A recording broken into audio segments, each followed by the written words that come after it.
Hello everyone, how are you all doing? I hope the new year is treating you well. There haven't been much, if any, uploads from my side for over a month. With Christmas and New Year's and everything around that, I didn't get much done, to be honest. But now, how about we get started with that Android game tutorial that I have been hinting about for a while. If you're new here, welcome to my channel. My name is Karin, and this will be the first episode of the Android game development tutorial.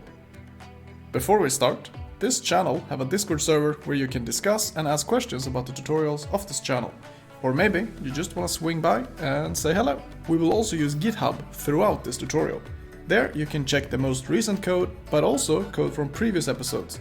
That comes in handy when something works differently on your side compared to what you see in the episode. And for the people that want to go the extra mile to support the channel, there is a Buy Me a Coffee page and also a membership option on YouTube with some basic perks. With that being said, let's get back to the episode. If you have everything ready and want to get coding right away, maybe you tried some other channel's tutorial that didn't work, you can just skip to the timestamp I'm gonna leave in the video, and that's where we're gonna start coding right away. For the rest of you, I will explain what we'll do in this tutorial, the goals, what we will need beforehand, and what we can expect that we will cover, and what I will skip for various reasons. What can you expect that we will cover in this tutorial?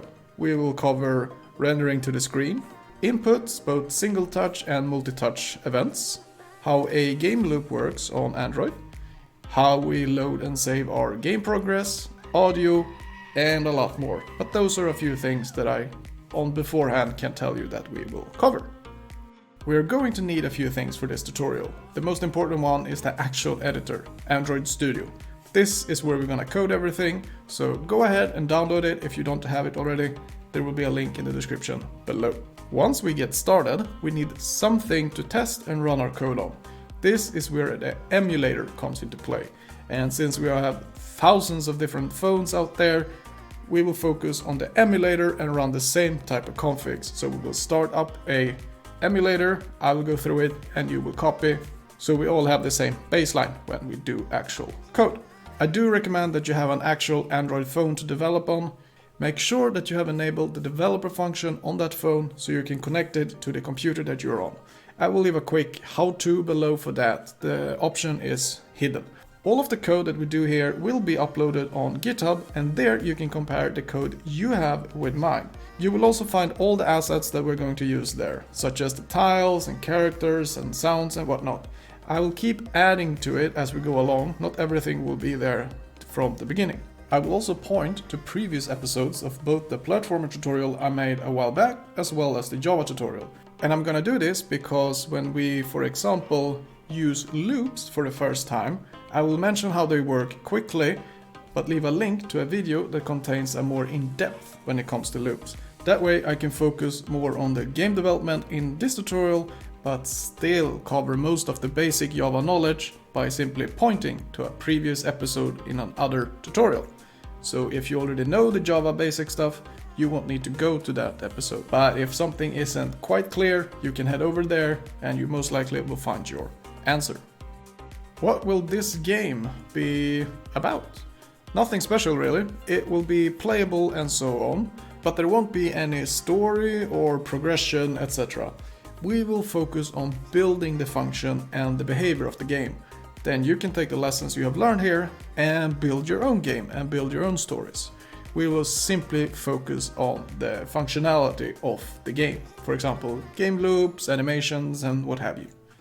What are some things that I will not cover in this tutorial? Game development in Android is different from making a normal app with buttons and pages and whatnot. How you build these normal apps is usually done through something called XML files. There's something like drag and drop type of programming. Of course, you still need to tie it all up together in the code, but it saves you a lot of time if you can use these XML files for the layout. We will not use these layouts because this is game development, nor will we use the object context very much. I think we'll just have one constructor with it, and the context object would require an episode of itself, but it's pretty much just, you can see context as a red thread in a book. It needs to follow a red thread, it's the path, it's containing the history, what's been done, and so on. But We'll not use this context very much, so I'm not gonna cover it. We'll also ignore the manifest file for the most part, even though it comes in handy when making normal apps. There will also be other files that's going to be made by default when we set our project that we're going to skip and ignore.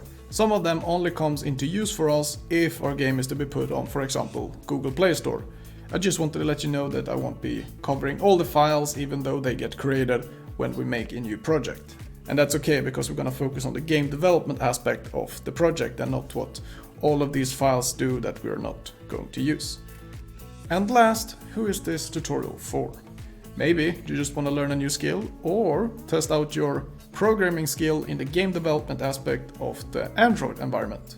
Whatever the reason you're here, welcome. It's worth mentioning that you will need some basic Java knowledge or at least experience from other coding languages. If you do not have this, it will be a lot to learn in a short period of time. Then I recommend that you take a look at my previous playlist about Java first. What will be the task of today, except for me just blabbing on about this tutorial and whatnot? It will be simple. We will start a new project and make a red square appear on our screen. Sounds simple enough? Let's give it a try. Alright, so first we need to do is obviously to create a new project by going File, New Project. And here we have a few different options. We might create a activity or an app that needs using the Google map. Maybe we need some login activity, whatever. But we could choose no activity, but then we would have to create a lot of files manually that is already being created for us if we just choose empty activity. So we're going to select the empty activity.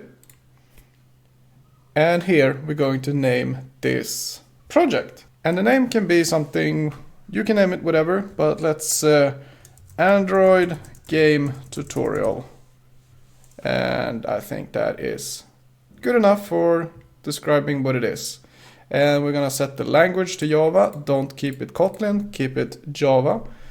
And minimum SDK is pretty much the lowest operating system or the oldest operating system that you're going to allow your app to run on. And Android 7.0 is several years back, but if we select this as the lowest, we will run on approximately 92% of the devices. And why you don't want to go further back is because a lot of the features that comes later you can't use on an older operating system. So Android 7.0 is a very good one. We're not going to do something too crazy or advanced, so we're just going to leave it at Android 7.0 API 24. And then we can click, well, finish, and just let Android Studio figure all the files and create everything for us, and we're just going to have to wait. Alright, so I think everything is ready. There is no indication down here that it's still working. You would see some sort of loading bar, etc. if it's still working. And if you get a little message here in the bottom right corner that you can increase the heap size, I think it's called, then just go ahead and do it and restart Android Studio and come back here and we can get going.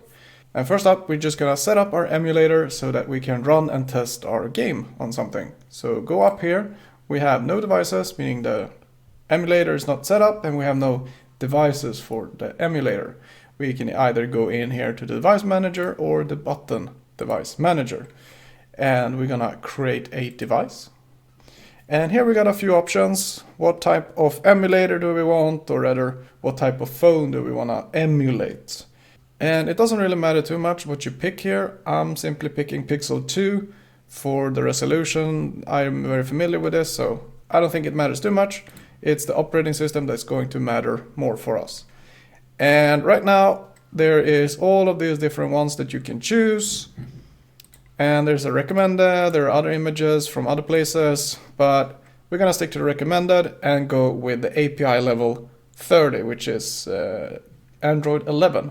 If you don't have this, just click download, and then you're gonna come back here, and then we can click next. And the emulator name is going to be Pixel 2, which is the phone, and then the API level 30. Nothing too crazy here. We can start in the portrait, doesn't matter at all. And we're just gonna click finish. And everything should be working now. The way we can test this is simply to run this app. It's a very simple, very blank activity, all we should be able to see, I'm clicking Control left click. I'm gonna get to this XML file that I talked about, how you design the app. And all we're going to see is a hello world in the center of the screen. So if we run this, and we can click down the activity main here. And if we run it, we're gonna start up our emulator, and we will need to wait for it to be ready. It takes a while for it to start up the first time, but then it will be smooth sailing from here. All right, I think it's ready. We can't see much here. Don't worry, we're gonna move it to a separate window, like that. We can also see it's running our start code with a hello world in the middle. And we can also use this emulator like any other phone. And you can use this as a normal phone to set up everything, but we just want to run our program on it. So it works pretty much the same. And nothing is set up, so yeah. But if you want to change the orientation, you have a few options here. You can shut it off, you can change the volume, and here we can rotate the phone the way we want, and other couple of options, but we just want to get this emulator working and make sure that our program is running, which it is. Perfect. And next up is to remove this and put our own black background with a red square in it. So let's do that. First, we're gonna stop the app. When we want to make our game display something on the screen, we need to extend a certain class and implement a interface. The class we need to use is the SurfaceView class. This class is extending the view class just like every other component when it comes to views in a normal apps. Buttons, text, images, and so on. But this class comes with one benefit that we really need. The rendering for this view is done on a separate thread, compared to the other views that use the same thread for all of its rendering. That means that we can draw more complex things without slowing down the rest of the app. The inputs when we press the screen is also handled by the main thread. So if we were not using the SurfaceView class to render, every time we press the screen we could cause some lag. So we need to stick to the SurfaceView. Then we will need a way to retrieve a canvas. This canvas is what we are actually going to draw everything on. We acquire this canvas through the SurfaceHolder interface. If I were to attempt to explain how all of this works when it comes to the SurfaceView and SurfaceHolder and the relationship between the two and all the other things that goes on, I would have to dive much deeper into how Android handles the graphic architecture, and I neither have the time nor enough knowledge to explain this. But we can say, alright, this is the baseline from where we're going to start, and we go from there. In very simple terms, SurfaceView is the container of what is to be displayed, while the SurfaceHolder handles the canvas to be rendered. And luckily for us, we pretty much just need to set it up once and then forget about it. Then we also need something to handle the view when we change the surface, which we will work later on, but we might as well add it right away. If you tab out of the game, for example hit the home button, the power button or whatever, we need to handle this in a certain way. If we don't, the game could restart or crash if we tab out, and we don't want that. So we're gonna add it, but we're gonna work on it later. This is where the callback part of the SurfaceHolder comes into play. Alright, enough talking, let's get into the coding part. Alright, so a quick view what we have here. We can minimize this device manager. And here is our main activity class. It's where everything starts, and we're going to have our classes in this folder here, com.tutorial.androidGameTutorial. And it might say com.example, that's okay. This is just a tutorial, doesn't matter too much, the naming of our packages.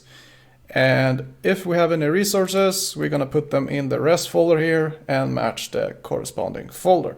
But we're not dealing with any assets just yet, we're just dealing with code for now.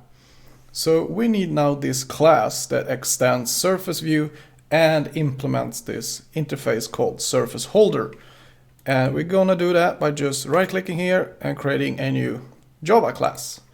And we can call this, I think GamePanel is as close as we're gonna get to the previous tutorial in terms of what the extended class is doing. It's not like JPanel, if you know what that is, but it's close enough. And we're gonna extend SurfaceView, and we're gonna get an error right away because we need to create the constructor to match the super. And we have 4 versions of the constructor, but let's just start with one, with the context one, and just click OK. So this game panel is requesting a context object and then sends the context to the superclass. And the context is kind of the manager of the entire app. It knows everything that's going on, knows how everything is going to talk to one another, but we're not going to use context very much. We're just going to request it from whenever we start the app, and then we're going to send it to the SurfaceView. So no point in getting into what the context is, but it's pretty much the guy that knows everything about everyone in the club or in the company, whatever. What we're going to do next is to implement SurfaceHolder dot callback, because we want the methods that's going to handle whenever we tab out of the game, etc. So we need them, and of course we don't have to implement it like this. We could just create a SurfaceHolder and then set a callback, but we still need the methods, and this, well, it's going to look cleaner this way than to do it without implementing the interface. And then we just implement the methods. We take created, changed, and destroyed. We need all of them. And we're gonna move them down a little bit because we're not gonna use them right now, but we need them for later. So how now are we going to draw on the screen? If we just run this, nothing is going to show. I think it's gonna show exactly the same. Where's our little emulator here? Hello world in the middle, yeah.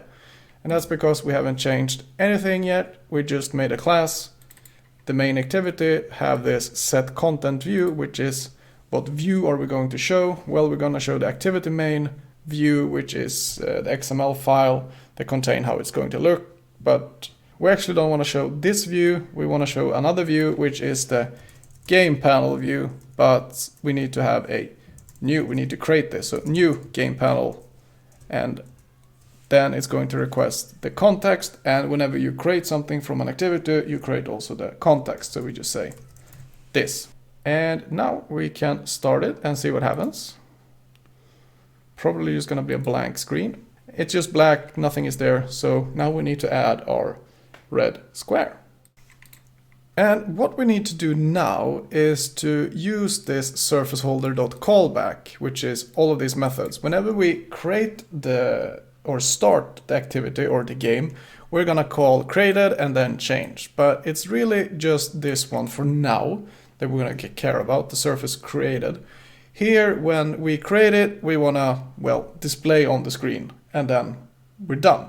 So we need to tie this callback, as it's called, that handles all of this, with our surface view. And the way we do that is by going get holder dot add callback and just say this. And it's looking for a callback, SurfaceHolder.callback, but we're already implementing this, so we just have to say, well, we have this class here that implements SurfaceHolder, so we're just going to say this. If we didn't have this, then we would need to go new SurfaceHolder.callback, and we get the methods this way, and then we code in here. But this way looks more, not complicated, it's the same thing, but it's a little bit more messy. So we rather just implement the SurfaceHolder.callback, and then we can code down here. It's going to do the same thing, just a little bit cleaner in my opinion. And when we do run this game, we are calling this method SurfaceCreated, and in here we want to get the canvas and draw on the canvas, and then we're going to take this canvas and display it on the surface view in simple terms. So to get this canvas, we can say C, and we need to import it. Alt Enter is equal to SurfaceHolder.lock canvas. So it locks the canvas so we can use it, and we get this SurfaceHolder from here. We could have created a object up here as well, but just for demonstrating purposes that this is one way of doing it, and then we're going to change it. This is the most simplest, because we only need to draw it once for now. We have no game loop, we have no inputs, nothing. Draw it once and then we're good to go. And now we can draw on this canvas whatever we want. And our goal was to draw a red square on the black background. So C is the canvas, dot, draw rect. And here we have the method to draw a rectangle on this canvas. And it's not XY width and height, as we might be familiar with from before. And it says float left, top, right, bottom, and then we have paint there as well. We're gonna get paint soon. But top or left, top, right, or bottom is pretty much just X, Y, and then the position X to be drawn to and the position Y to be drawn to. So if we go 50, 50 for X, Y, and then 50 and 50 again, we're on the same spot. So think of it as X1, Y1, X2, Y2. The first X position, the first Y position to the second X position to the second Y position. And then we need a paint object. And I'm just gonna say red paint because we don't have an object with it just yet. So let's create one real quick. Private paint, red paint equals new paint. And if you did an auto import, just import it. And then in this constructor underneath here, we can say red paint dot set color, color dot red. And that's the way we do it, to set the color or the paint object to it. We can do more than just set the color. We can change the font and etc. to a certain paint and then apply this paint to whatever thing we're trying to draw. But for now, just red paint is good enough. But this wouldn't show up, or rather it would just be a point. So we're gonna say 100 and 100. And now we have a rectangle that's 50 on every side. Now what? What are we going to do? Well, we need to call the SurfaceHolder again and say unlock canvas and post the canvas, which in human terms is take this canvas and draw it. So we get the canvas, we draw to the canvas, and then we send the canvas to be rendered in very simple terms. So let's see if we have our little square. And let's bring up the emulator. And sure enough, we do. And there's nothing here, nothing happens if I click because we have no inputs. And just to show that if we increase the next position, let's say 1000 and 1000, now we're gonna have a very big red square. That's how you draw a red square on your phone in the most simplest way possible with SurfaceView. We're gonna change this up obviously as we go along, but this is the most basic way we can display something once. There's no loop here, of course. We cannot change the position yet, etc, etc. But yeah, there is the red square on our phone. Alright, that was a lot of talking by me for a very small amount of coding. I had to explain a couple of things before we start coding, so it's not just a copy-paste video. Even though there's a lot more, and I mean it really, it's a lot more to how the SurfaceView and the SurfaceHolder works, the callbacks and all of that. But I will limit the explanation to the minimal. And that's because we're going to focus on the game development part of this and not the architecture of how it all works behind the scene. So I'm just gonna stick to the most important stuff and then we focus on the game development part. Now, the next episode we will play around with inputs.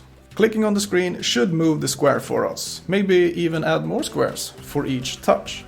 Thank you all for watching this first episode of the Android game tutorial series. Don't forget to leave a like and subscribe the video if you enjoyed it. If something is not working on your side or I missed something, leave a comment below or join us on Discord. There are gonna be links below. Just like the link to GitHub for the code of this episode, and the code will be uploaded before this video hits YouTube or gets released on YouTube. Once again, thank you guys for watching. Take care now, and I hope to see you in the next episode as well. Bye.